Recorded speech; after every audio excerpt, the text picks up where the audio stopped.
దగ్ధయోగము. దగ్ధయోగము అంటే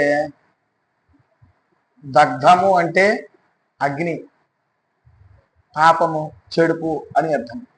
అంటే చెడు యోగము, అగ్నితో కూడుకున్న యోగము అని అర్థం. అయితే ఈ దగ్ధ యోగాన్ని ఎలా గుర్తించాలి అంటే కొన్ని వారాలు కొన్ని తిథులతో కలిసి వస్తే ఆ రోజుని దగ్ధ యోగం కలిగిన రోజుగా మనం భావించాలి. అయితే ఆ వారాలు ఆ రోజు ఏమిటో చూద్దాం. ఆదివారం ద్వాదశి, ఆదివారం నాడు ద్వాదశి వచ్చినట్లయితే ఆ రోజు దగ్ధయోగంగా పరిగణించాలి. సోమవారం ఏకాదశి, ఏకాదశి నాడు సోమవారం వస్తే ఆ రోజున దగ్ధయోగంగా మనం చూడాలి. మంగళవారం పూర్ణిమ, పూర్ణిమ నాడు మంగళవారం అయితే ఆ రోజు కూడా దగ్ధయోగంగా మనం పరిగణించాలి. బుధవారం తదియ, బుధవారం నాడు తదియ వచ్చినట్లయితే ఆ రోజుని దగ్ధయోగంగా పరిగణించాలి.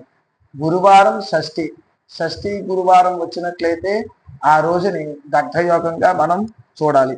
శుక్రవారం అష్టమి, అష్టమి నాడు శుక్రవారం వచ్చినట్లయితే ఆ రోజుని దగ్ధయోగంగా చూడాలి. శనివారం నవమి, నవమి నాడు శనివారం అయినట్లయితే ఆ రోజుని దగ్ధయోగంగా మనం పరిగణించాలి.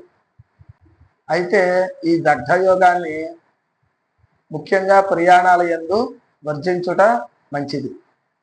ఈ దగ్ధయోగాన్ని ఒక్కొక్క చోట ఒక్కొక్క విధంగా చెప్పి ఉన్నారు. ఇప్పుడు మీకు చెప్పినది మేము పూర్వం నుంచి ఆచరిస్తున్నది ఇప్పుడు చెప్పి ఉన్నాం.